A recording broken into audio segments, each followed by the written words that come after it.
warahmatullahi wabarakatuh. Pada kesempatan kali ini kita akan melanjutkan materi kita yang telah nanti beberapa lalu, maka waktu dan tempat kita kami akan kita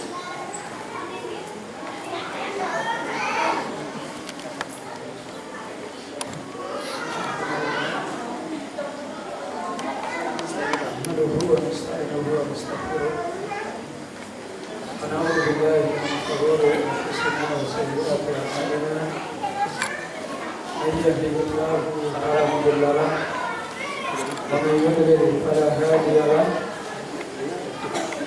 واشهد ان لا اله الا الله وحده لا شريك له واشهد ان محمدا عبده ورسوله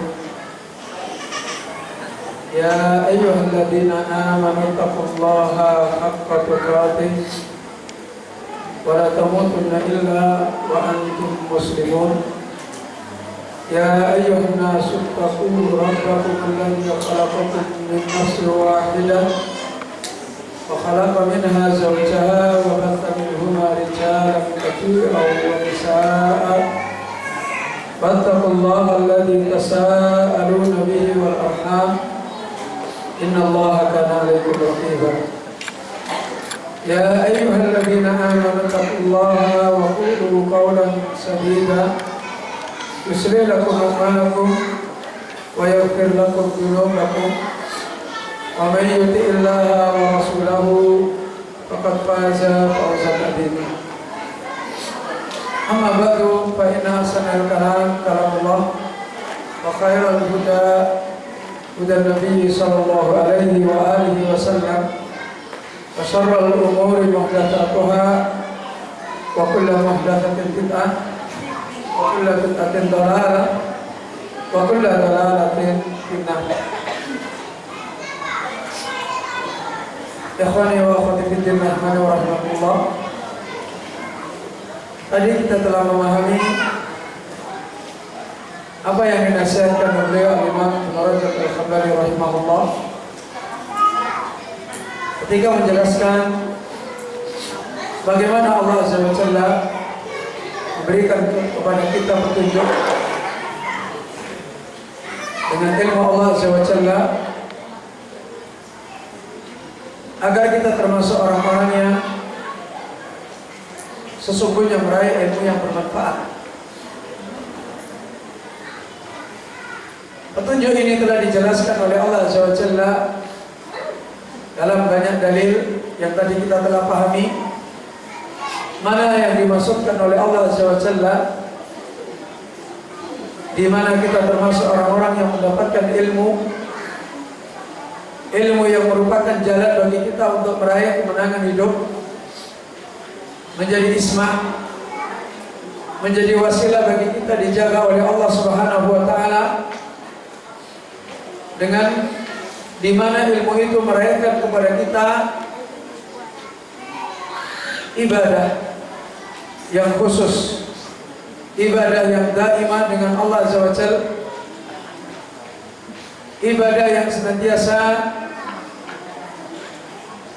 diraih, ditekuni dengan kehidupan yang tidak pernah terputus, dan ibadah yang lezat, ibadah yang nikmat, ibadah yang di mana seorang hamba berbahagia dengan ibadah itu kepada Rabb-Nya. Kemudian bagaimana Allah Azza wa Jalla mengingatkan tentang beberapa jalan ilmu yang zahirnya adalah sepertinya ilmu yang mendapatkan petunjuk, sepertinya orangnya dengan ilmu itu mendapatkan petunjuk, sepertinya orang itu dengan ilmu menganggap dirinya adalah orang yang mendapatkan ilmu yang benar. Namun kenyataannya Allah Azza wa Jalla menjelaskan orang-orang seperti ini adalah orang yang sebenarnya tidak mendapatkan ilmu yang bisa menjadi wasilah bagi dia untuk mempunyai kehidupan khusus dengan Allah. Walaupun zahirnya ilmu itu datang kepada dia, sebagaimana yang telah kita pahami semua apa yang Allah jelaskan di dalam bagaimana Allah mengumpamakan orang-orang yang zahirnya ada jalan-jalan ilmu, ada dalil, ada hujjah, tapi dia adalah orang yang tidak mendapatkan ilmu. Dan yang kedua, orang-orang yang mereka secara zahir orang-orang yang mendapatkan ilmu, punya pemahaman, tapi kemudian dia tidak ditolong oleh Allah Azza wa Jalla. Justru dia adalah orang yang melepaskan ilmu. Bahkan Allah Subhanahu wa taala menjelaskan dalam surat Al-Jasiyah, wa adallahu Allahu ala ilmi. Mereka ini adalah orang-orang yang Allah telah sesatkan bukan karena tidak mendapatkan pemahaman ilmu. Mereka ini adalah orang-orang yang disesatkan oleh Allah justru setelah dia mendapatkan ilmu. Hal ini adalah karena rusaknya hati mereka, rusaknya adab amal yang ada pada mereka. Maka inilah yang diingatkan oleh Allah Azza wa Jalla di dalam surah Al-Fatihah, yang merupakan kaidah manhaj yang benar bagaimana kita meraih ilmu yang nafi', ghairil maghdubi alaihim waladhdallin. Bukan orang-orang yang mereka al-maghdub. Orang yang maghdub adalah yang tadi, mereka mendapatkan ilmu, pemahaman, bahkan mereka mungkin pintar berbicara, ngomong banyak, tetapi sebenarnya mereka adalah dimurkai oleh Allah. Karena mereka dengan ilmu itu bukan menjadi orang yang punya kehidupan khusus dengan Allah. Mereka dengan ilmu itu malah jauh kehidupan ibadahnya dengan Allah. Inilah orang-orang yang dimurkai oleh Allah, kama salil kalb, seperti perumpamaannya anjing.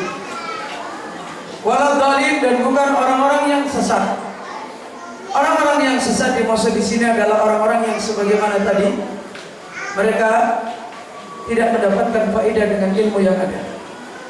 Dan ini di dalam sejarah sudah ditunjukkan dua golongan yang menyimpang dari ilmu secara asal. Apa dua golongan itu? Apa dua golongan yang pertama kali muncul penyimpangan mereka di dalam ilmu? Al-Khawarij wa Syiah. Khawarij fasadun fil fahm, wa Syiah fasadun fil iradah. Lidzalika al-Khawarij, karena itu orang Khawarij mereka membangun ilmunya dengan jahil, dan orang Syiah membangun ilmunya dengan kadhib. Karena fasad, rusak di dalam tujuan hidupnya, amalan. Sementara orang Khawarij adalah rusak di dalam pemahaman. Ini dua golongan yang menunjukkan mereka tidak mendapatkan ilmu.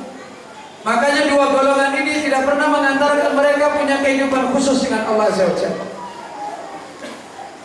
Orang Khawarij rusak dengan kebodohannya, karena mereka hanya yaqra'ul Quran tapi la yastafidu al-ilm, tidak mengambil faedah ilmu dan pemahaman, la yatadabbar. Kenapa? Aktsarul Khawarij la yata'allamul ilma. Kebanyakan orang Khawarij mereka tidak pernah belajar kepada Nabi, tidak pernah menuntut ilmu dengan Nabi sallallahu alaihi wasallam. Berbeda dengan mereka para sahabat radhiyallahu anhum, maka mereka adalah orang-orang yang tasabuk, berlomba untuk duduk di majlisnya Nabi Muhammad sallallahu alaihi wasallam.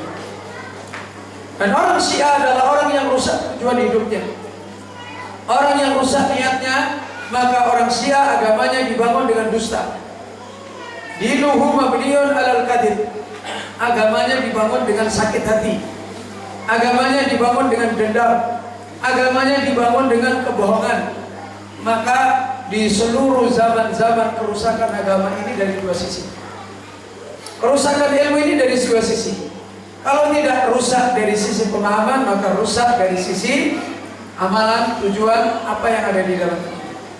Maka ilmunya salafus salih radhiyallahu anhum, itulah ilmu yang nafi', adalah ilmu yang benar di dalam pemahaman dan benar di dalam tujuan dan amal yang akan diambil di dalam ilmu.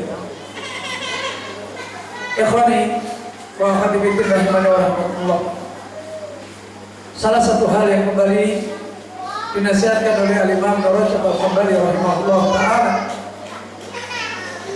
Allah menyebutkan beberapa ayat di mana Allah menyebutkan ilmu tercela. Allah mencela ilmu tersebut. Kalau tadi yang kedua, Allah mencela ilmu atau mencela orangnya? Orang.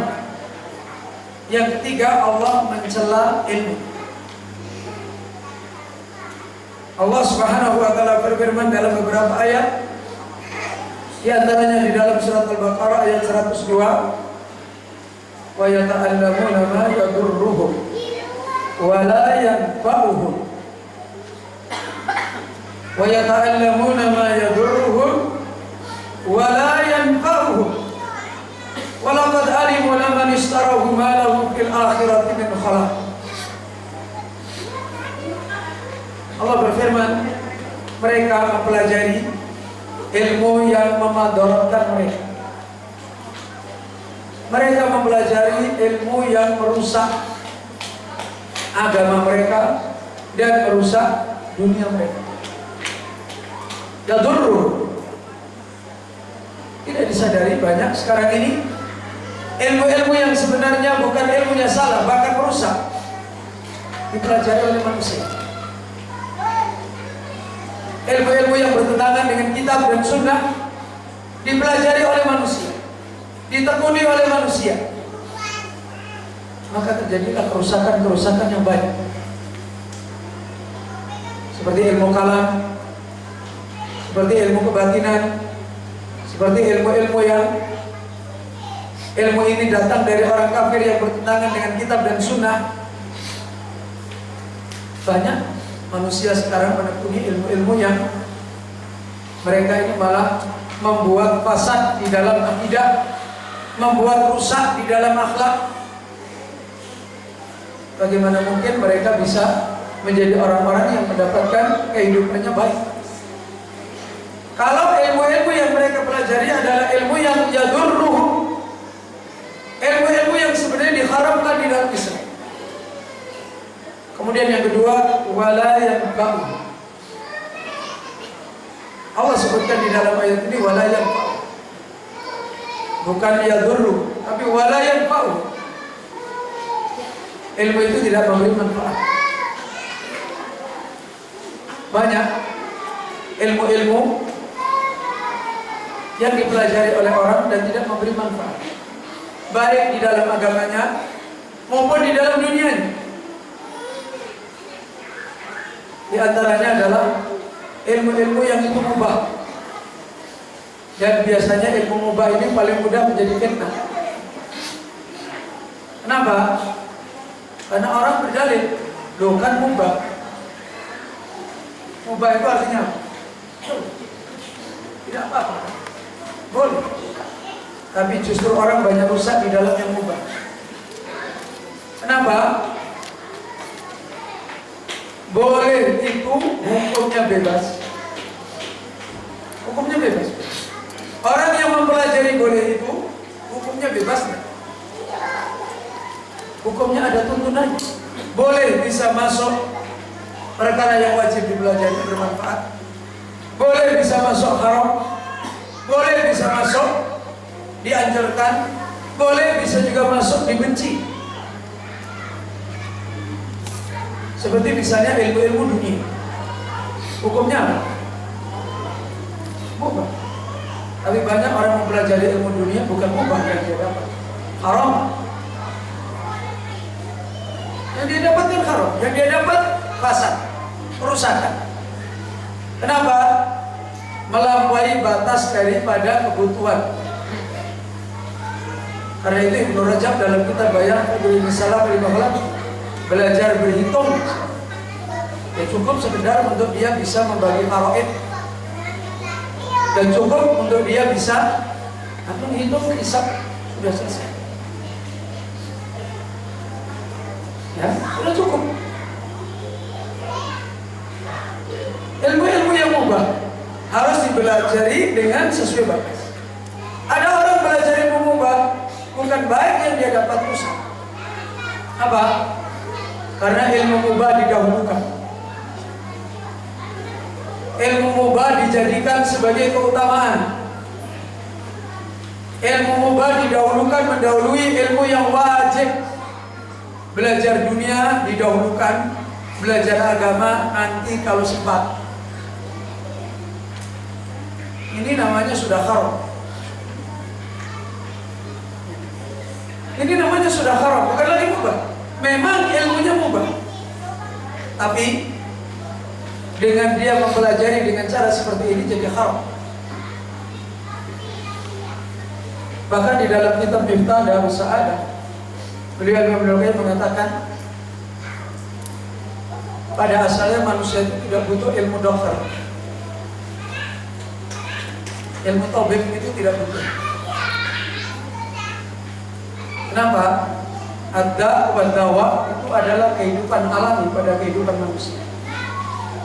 Namanya orang sakit ya menjadi wasilah bagaimana caranya dia berobat. Obat menyembuhkan penyakit ya. Obat menyembuhkan penyakit. Hah? Wa idza maridtu fa huwa yashfi. Kalau aku sakit, Allah yang menyembuhkan. Obat tidak menyembuhkan penyakit. Karena itu, dari zaman dulu tidak ada tabib, tidak ada dokter yang modern seperti ini, ya orang normal aja. Orang sehat juga banyak, sakit juga ada. Orang melahirkan yang lahirnya baik-baik juga banyak, yang lahir meninggal dunia juga ada. Sekarang dokter meriah, yang sakit banyak juga, yang sehat juga ada. Manusia secara umum ilmu-ilmu seperti ini bukan ilmu yang menjadi aulawiyah, bukan ilmu yang menjadi prioritas untuk dia pelajari. Makanya betapa banyak agama manusia rusak karena dia tidak mempunyai kepentingan mempelajari din sebagai pokok, sementara dia mempelajari sesuatu yang boleh tapi didahulukan mengalahkan yang wajib. Dan ini banyak. Ya'lamuna dhahiran minal hayati dunya wa hum 'anil akhirati ghafilun. Mereka adalah orang-orang yang pintar di dalam urusan dunia, sementara dalam urusan akhirat mereka lalai. Kalau urusan dunia semuanya pengen jadi pakar, tapi kalau urusan akhirat semuanya ikut ustaz saja. Mana kaidah seperti itu? Padahal di dalam urusan agama kita diperintahkan oleh Allah untuk mengambil dunia sesuai dengan yang dibutuhkan dan tidak boleh merusak agama. Karena itu beliau sesati ketika menjelaskan ilmu tentang ini, beliau menerangkan bahwasanya ilmu tentang dunia ini bisa bernilai, bisa bermanfaat jika dia syarat yang pertama dengan tujuan untuk menguatkan agama. Syarat yang kedua, kalau dipelajari dibangun dengan kaidah-kaidah yang ada di agama, tidak bertentangan dengan agama, tidak merusak apa yang ada di dalam agama. Kalau dua syarat ini tidak ada, maka ilmu dunia kembali kepada asalnya, dan bahkan kebanyakan kembali kepada asalnya. Dunia adalah yadur, memadaratkan. Bisa ada manfaat kalau dua ini diterangkan. Maka di sini menjadi jelas banyaknya kerusakan diantaranya. Bagaimana mungkin orang bisa baik hidupnya, punya kehidupan yang baik dengan Allah, ketika mereka sibuk dengan ilmu dunia mereka, apalagi sibuk dengan ilmu yang haram. Dan sekarang hampir tidak bisa dibedakan mana ilmu dunia, mana ilmu haram. Coba, mana ilmu dunia, mana ilmu haram? Coba tunjukkan, mana ilmu dunia? Apa ilmu dunia contohnya? Hah? Ilmu sosiologi, ilmu dunia kan? Hah? Ilmu dunia. Ilmu psikologi, dunia.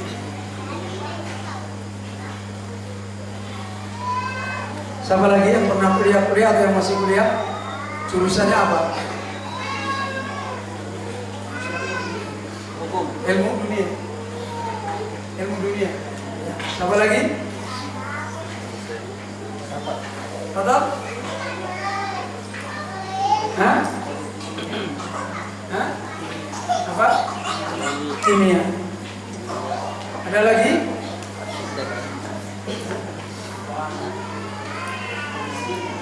Kita ini membedakan, menilai ilmu dunia saja nggak tahu. Ilmu dunia itu yuqsadu bihi al-umur ad-dunyawiyah. Ilmu dunia itu adalah ilmu yang dimaksudkan untuk membantu urusan-urusan teknik di dalam dunia. Sosiologi dan objeknya adalah dunia, benda. Itu ilmu dunia. Sosiologi objeknya masyarakat, bukan benda. Objeknya akhlak, objeknya pemikiran, objeknya pola hidup. Ini bukan ilmu. Psikologi objeknya apa? Benda-benda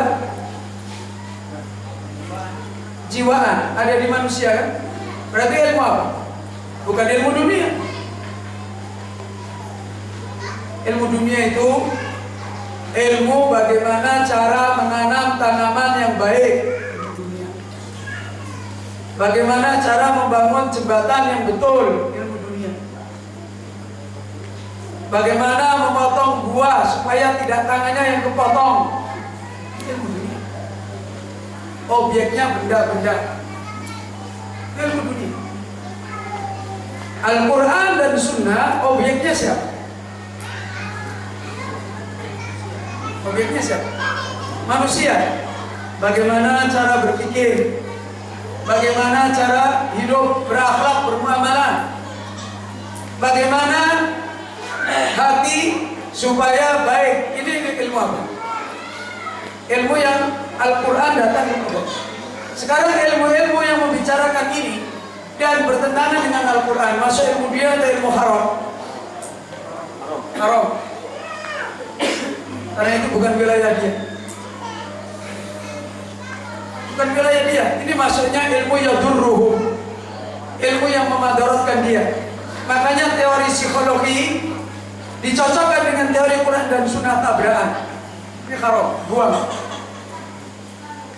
Teori sosiologi dicocokkan dengan Quran dan Sunnah tabrakan. Ini haram, buang. Saya masih ingat ketika saya dulu kuliah di IAIN, di Fakultas Tarbiyah, jurusan ilmu pendidikan pengajaran agama Islam. Kebetulan guru saya perempuan, saya malas. Guru ilmu pedagogi, ilmu didaktik metodik. Ya. Ada pernah keguruan ini? Ada. Guru saya itu perempuan, dosen saya perempuan. Saya kalau datang terlambat, habis itu cari tempat tidur di belakang, tidur. Nanti mau selesai saya suruh teman saya bangunkan saya. Absen. Nah, karena mau tidak datang di absen. Ya sudah, datang absen. Setelah akhir ngisi kuliah, saya tanya sama dosen saya yang perempuan. Dia bilang, Bu, agama Islam ini kan bukan sesuatu yang baru. Sudah dibawa oleh orang-orang pendahulu. Mereka mengajarkan agama. Setahu saya, Imam Syafi'i, Imam Malik, Imam Ahmad itu nggak pernah belajar psikologi umum, psikologi jiwa, anak, psikologi ini nggak pernah. Dia nggak pernah belajar didaktik metodik, dia nggak pernah. Dia nggak pernah belajar teorinya John Locke, C.C. Rousseau, Schopenhauer, nggak pernah mereka belajar. Kok dia bisa mengajar orang ya? Dan yang diajar jadi orang baik-baik, Kita ini calon guru agama, punya Quran, punya sunnah, punya literatur ulama, ditambah lagi ilmu pendukung, orientasi, supervisi, evaluasi, macam-macam. Ditambah lagi ilmu psikologi, ditambah lagi pedagogi, didaktik metodik, micro teaching, macam-macam. Kok murid-murid kita lebih jelek? Ini pertanyaan saya kepada dosen saya. Dia diam, termenung lah. Habis itu dia jawab, ini Mas jawab. Saya dengarkan, itu karena orang dulu ikhlas. Nah kalau begitu sudah jelas. Nah kenapa kita ribut belajar ini, belajar itu, belajar? Sudah ikhlas saja ngikuti mereka. Jadi banyak orang sekarang gayanya menjadi pendidik, apalagi kalau sekarang baru nulis ilmu pendidikan saja nggak jelas, belum ada wujud orang yang dilahirkan kayak Umar bin Khattab, belum ada. Bukunya sudah ditulis bestseller.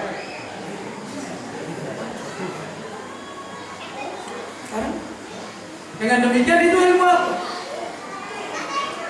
Ilmu yang merusak. Kita ngajar umat Islam pakai teorinya J.J. Rousseau, Schopenhauer, John Locke. Imam-imam kita mereka dulu mengajari manusia. Islam ini datang ke WC saja diajar. Bagaimana mendidik orang tidak diajar? Ke WC saja diajar. Bagaimana mengajarkan Quran, mengajarkan sunnah supaya manusia dapat hidayah? Tidak mungkin, mustahil. Quran dan sunnah pasti memberikan ilmu bagaimana mengajarkan Quran dan sunnah. Buktinya mereka sudah pakar ini, muridnya juga bingung, kacau. Ini menunjukkan terjadinya kerusakan yang banyak di dalam kita tidak tahu. Mana menimbang ilmu haram, ilmu dunia. Ini dari sisi itu, belum lagi mensikapi ilmu dunia dengan cara yang haram. Dan sekarang ini musibah masalah ilmu banyak terjadi. Makanya orang bertambah banyak ilmunya bukan bertambah dekat takwanya kepada Allah, bertambah terganggu. Hanya banyak ilmu. Salah satu hal yang dinasihatkan oleh salah seorang ulama kita, beliau Syekh Ibrahim At-Tuwaijiri mengingatkan dalam nasihat beliau, inna minal bala'il adid ayyunsiral a'da'u fi sakhatil muslimin uluman masmumatan wa afkaran mutabayyinatan uluman kullaha ghathun ulumun kulluha ghathun wa hazilun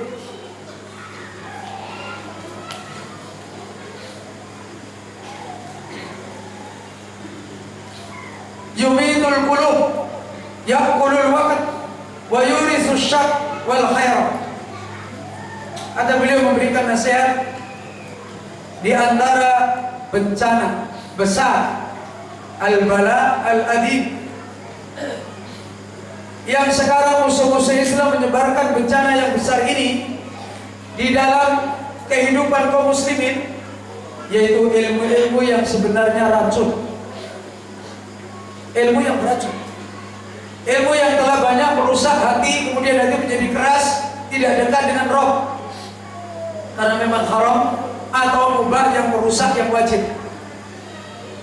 Ilmu-ilmu yang menjadi masmumah, ilmu-ilmu yang mutabayyinah, ilmu yang bukan saling mencocokkan, menggabungkan kemudian mempertemukan hidup yang baik, tapi ilmu yang justru satu dengan yang lain saling menjauhkan kita. Dan ilmu ini adalah ilmu yang sebenarnya buruk, tidak ada nilainya, kalau ada nilainya adalah sedikit sekali, dan ilmu yang sebentar manfaatnya dan rusak. Kemudian yang aneh, di satu sisi ada nilai dan nilainya sedikit, tetapi yang ulul waqt, banyak memakan umur kita, banyak makan umur, banyak menghabiskan waktu. Coba sekarang orang belajar ilmu komputer saja harus S1 berapa tahun? 4 tahun. Berapa duit? Berapa duit? Habis umur 4 tahun. Antum mempelajari agama Allah SWT. Nikmah kabir. Habis.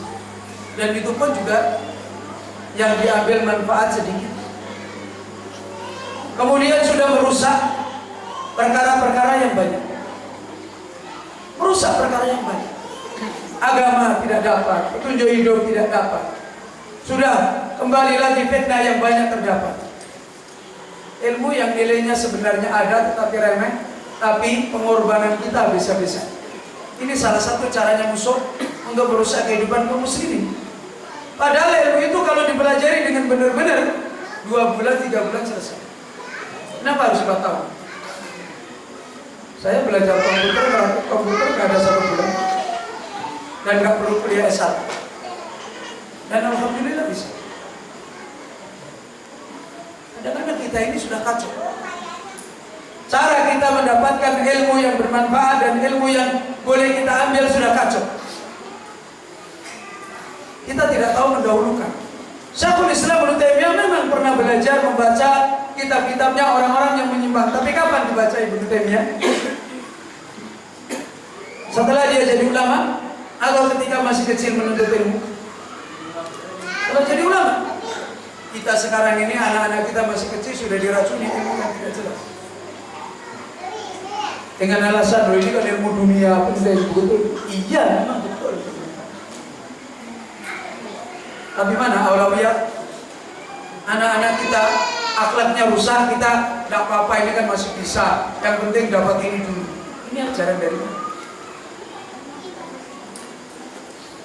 Mana ada salafus soleh seperti ini cara mereka mendidik anak-anak mereka? Makanya mereka benar-benar mendapatkan ilmu yang nafi. Tahu benar jalannya mengambil ilmu yang wajib. Tahu benar mengambil jalannya perkara yang mubah. Seberapa dia mengambil yang mubah, untuk apa dia mengambil yang mubah, kemudian bagaimana dia mengambil yang wajib, bagaimana dia menekuninya, tahu. Sementara kita sekarang ini acak-acakan. Ilmu yang wajib saja kita tidak tahu mengambilnya dengan benar. Belum lagi antara ilmu yang wajib dicampur aduk dengan ilmu yang tidak wajib. Bagaimana kita bisa meraih ilmu yang sama dari Allah? Sekarang saya tanya, ketika para sahabat di Mekah banyak musuhnya, dia bari ngasah pedang. Apa yang dilakukan para salaf? Padahal banyak musuh. Malah berilmu, belajar tauhid, belajar akidah. Kapan mereka ngasah pedang? Setelah ada pengumuman perang Badar baru ngasah pedang. Kita ini sekarang ilmu din tidak pernah belajar. Musuh kita banyak, kita harus istiqdad, kita harus ngasah pedang, kita harus latihan karate, latihan koprol, latihan kaki di bawah, kepala di bawah, kaki di atas. Ini yang ngajari siapa? Kita harus punya klub ini, klub ini, klub ini, klub ini dalam rangka menghadapi orang kafir. Akidahnya hancur, klubnya nomor 1. Klub tendangan bebas. Akhirnya suaminya ditendang, istrinya ditendang. Aneh. Aneh. Tidak bisa mendudukkan ilmu dengan benar. Gimana mau dapat ilmu nafik? Para sahabat mereka mempersiapkan istiqdad madiyah itu pada saat diwajibkan perang. Kita ini istiqdad maknawi tidak pernah persiapan, istiqdad madiyah dibesar-besarin. Kita terancam. Wah, mulai sekarang berarti kita harus punya persatuan bela diri, bela bapak, bela ibu, bela anak. Aneh-aneh. Akhirnya tiap hari sibuk disuruh ngaji. Ustaz, ini orang Syiah sekarang kuat, kita harus ngasah pedang tiap hari. Habis ngasah pedang keliru ketusuk perutnya sendiri. La haula wala quwwata illa billah. Jadi aneh-aneh. Gimana mau dapat ilmu yang nafi? Gak karu-karuan kita cara mengambil ilmu. Ilmu yang wajib bagaimana, ilmu yang bagaimana, tidak tahu bagaimana aulawiyah, tidak tahu bagaimana prioritas. Padahal kita sudah tahu kemenangan kaum muslimin itu dengan apa? Dengan i'dad makna atau i'dad madi. Perang Badar dimenangkan dengan iman atau dengan kekuatan? Dengan iman. Perang Uhud dihancurkan dengan sebab hancurnya iman atau hancurnya kekuatan? Hancurnya iman. Perang Hunain dimenangkan, dihancurkan pertama dengan sebab apa? Kekuatan zahir atau karena masalah iman? Masalah iman. Dimenangkan kembali dengan masalah iman atau dengan masalah kekuatan zahir? Iman. Nabi Yusuf menang, pasukannya berapa? Berapa pasukannya Nabi Yusuf? Di negeri kafir, sendirian, terlunta-lunta, bisa jadi raja. Tidak ada yang pendukungnya, nggak punya partai.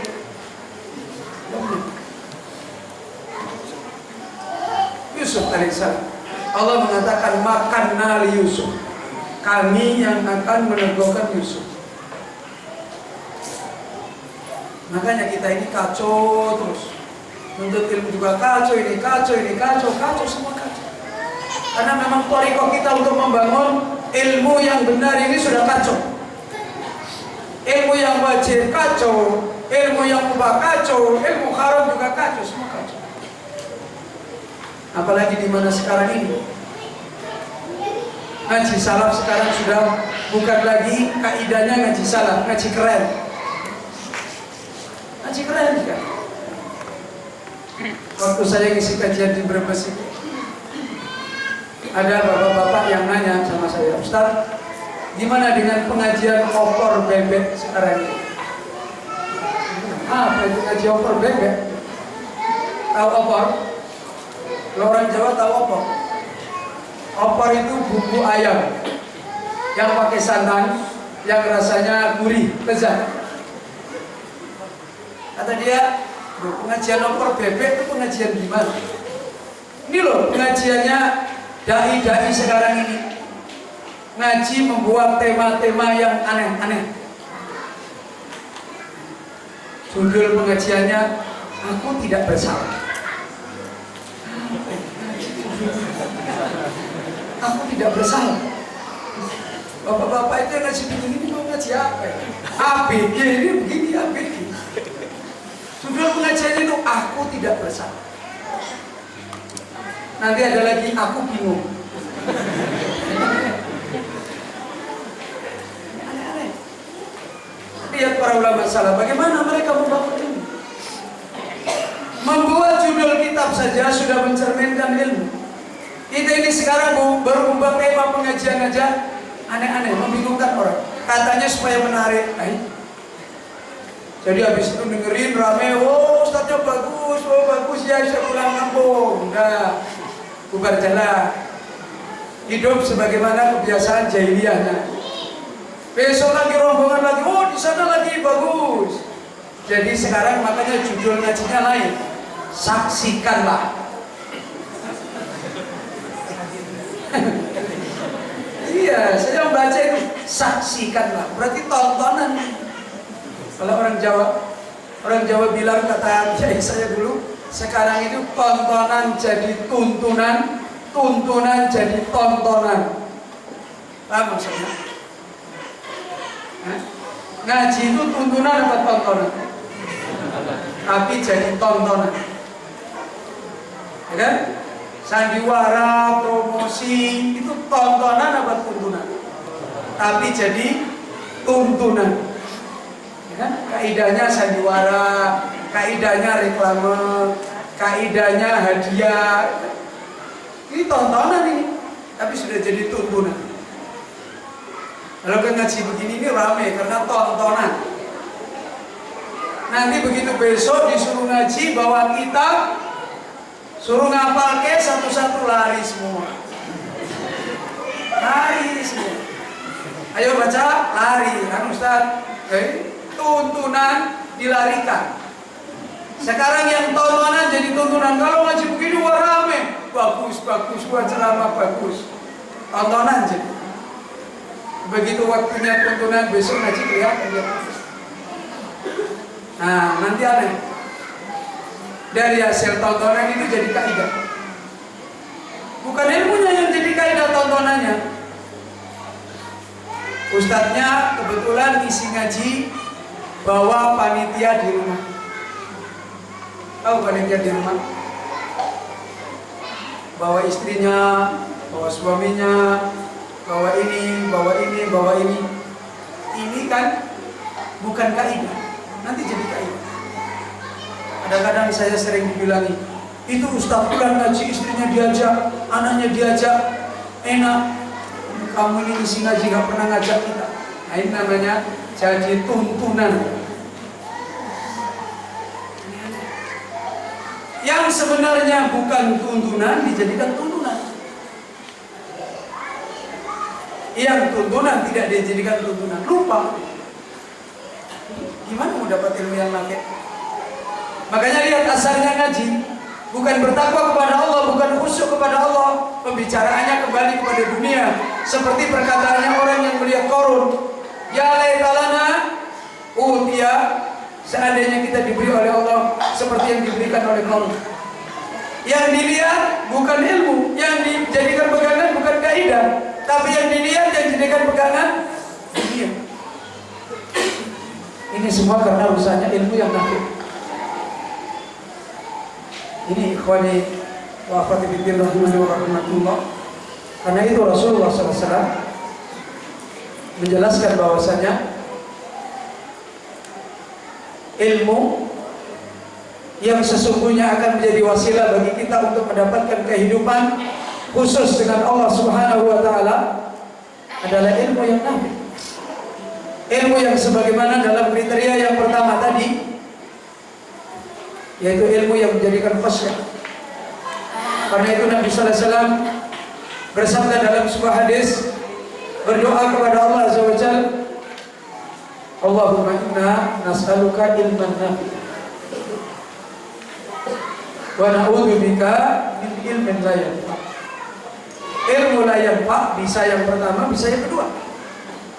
Apa yang pertama? Bisa yang kedua, bisa yang ketiga. Apa yang kedua? Ilmunya benar tapi salah jalan. Itu termasuk ilmu yang la yanfa'. Kemudian yang kedua apa? Ilmunya sendiri sudah tidak benar. Dan Nabi sallallahu alaihi wasallam berlindung dari ilmu la yanfa'. Kenapa? Ilmu yang tidak memberi manfaat tidak akan menjadikan hati yakhsha. Gak akan bisa menjadikan hati khusyuk. Kemudian tidak akan bisa menjadikan nafsu tumanin, dan tidak bisa menjadikan hidup saleh yang kemudian dekat dengan Allah, sibuk dengan Allah, kemudian menjadi kekasih Allah Azza wa Jalla, kemudian doa-doanya dikabulkan oleh Allah Azza wa Jalla. Karena ilmu itu kalau sudah tidak bermanfaat, tidak akan melahirkan hati yang khusyuk, hati yang punya kehidupan khusus dengan Allah Azza wa Jalla. Kemudian tidak akan melahirkan nafsu yang mutmainnah. Tidak bisa membimbing nafsunya yang amaratan bisu menjadi nafsu yang mutmainnah. Kemudian ketika nafsunya tidak mutmainnah, anggota tubuhnya akan liar, tidak bisa dipakai beribadah, tidak bisa dipakai taat, tidak bisa digunakan untuk berakhlak dengan akhlak yang baik. Akhirnya dia tidak menjadi orang yang punya kedekatan dengan Allah dengan ibadah. Ibadah mereka adalah ibadah kepentingan, sebagaimana ibadahnya orang munafik. Bukan ibadah yang menjadi jati diri kehidupan mereka. Ketika nafsu mereka sudah seperti ini, maka kebaikan-kebaikan mereka tidak akan diterima oleh Allah SWT. Makanya Nabi berlindung, wa na'udzubika min ilmin la yanfa', wa min qalbin la yakhsha, wa min nafsin la tasba', wa min da'watin la yustajabu fiha. Dan ilmu ini sebagaimana diterangkan oleh beliau Ibnu Rajab Al-Hambali, bagaimana ilmu yang nafi ini bisa meraihkan ini? Kalau ilmu nafi ini telah mendapatkan dua jalan ilmu. Yang pertama, ilmu makrifat kepada Allah. Yang kedua adalah ilmu untuk menuju kepada Allah. Ilmu makrifat kepada Allah adalah ilmu akidah, ilmu hati, ilmu tauhid. Ilmu jalan untuk menuju kepada Allah adalah ilmu tentang ibadah. Ini asalnya ilmu nabi. Dua ini asal daripada ilmu nabi. Ilmu yang menjadikan khasyah, yaitu mengenal Allah, makrifat kepada Allah Azza wa Jalla. Kemudian yang kedua adalah ilmu yang menjadikan dia bisa mendekat kepada Allah dengan benar, yaitu ilmu ibadah, ilmu ahkam, ilmu hukum. Dan ini adalah asalnya ilmu. Sebagaimana Syekh Shalih menerangkan dalam sebuah ayat, mengambil istifadah dari ayat wa tammat kalimatu rabbika sidqan wa adla. Telah sempurna perkataan Rabbmu sidqan, ay musaddaq. Dan ini adalah ilmu fil qalbi, ilmu akidah, ilmu tentang iman. Wa adlan, dan telah sempurna perkataan Rabbmu. Adlan adalah menunjukkan ilmu tentang hukum. Karena itu Nabi sallallahu alaihi wasallam bersabda, ahabbuddin ilallah, agama yang Allah paling cintai apa? Ada yang hafal hadisnya? Ahabbuddin ilallah. Syekh Muhammad bin Abdul Wahab membawakan hadis ini dalam kitab Fadlul Islam. Al-Hanifiyah As-Samha. Agama yang paling dicintai oleh Allah adalah agama Hanif, agama tauhid, agama yang menjadikan seorang hamba seperti Ibrahim alaihissalam, akidahnya seperti Ibrahim alaihissalam, sehingga Ibrahim alaihissalam disebut oleh Allah ummatan qanitah. Seorang diri disebut oleh Allah sebagai umat karena makrifatnya, karena imannya kepada Allah, karena akidahnya kepada Allah yang benar dan kokoh. Kemudian as-samha, agama yang pemurah. Akhallat thayyibat, harramal khaba'ith, agama yang hukumnya menghalalkan yang baik dan mengharamkan yang buruk.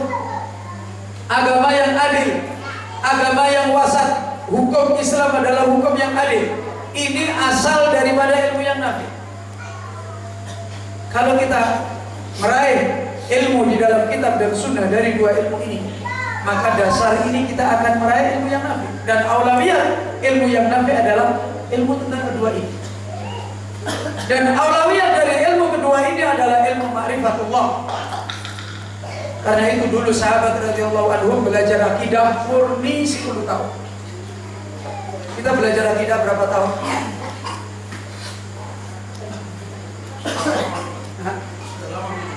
Sudah lama. Sehari berapa kali? Sehari berapa kali belajar akidah? Ya katakan seminggu sekali. Berarti setahun belajar akidah berapa kali? Berarti bukan setahun dulu. Itu pun belajarnya berapa? 1 jam, tidak ada kan? Tidak ada. Itu pun dia mempelajari tidak paham. Ya kan begitu kan? Mati kita. Itu pun dia belajar tidak paham. Coba sekarang saya tanya. Mudah-mudahan paham. Apa keutamaan ayat kursi?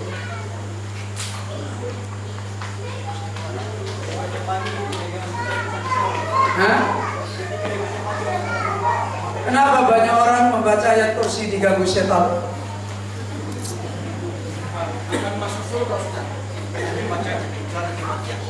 Mana dalilnya? Apa hadisnya? Baca ayat kursi. Mana hadisnya? Hafal enggak?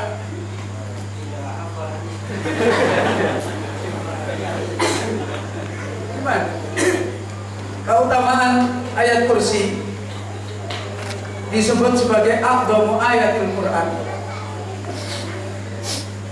Man qara'aha fi lailatin lam yazal alaihi minallahi hafidun hatta yusbih.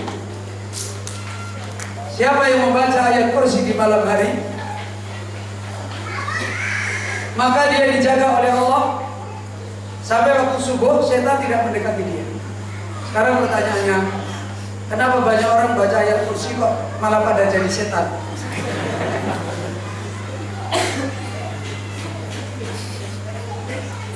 Siapa yang bisa menjawab? Sudah berapa tahun belajar akidah sampai nggak bisa menjawab?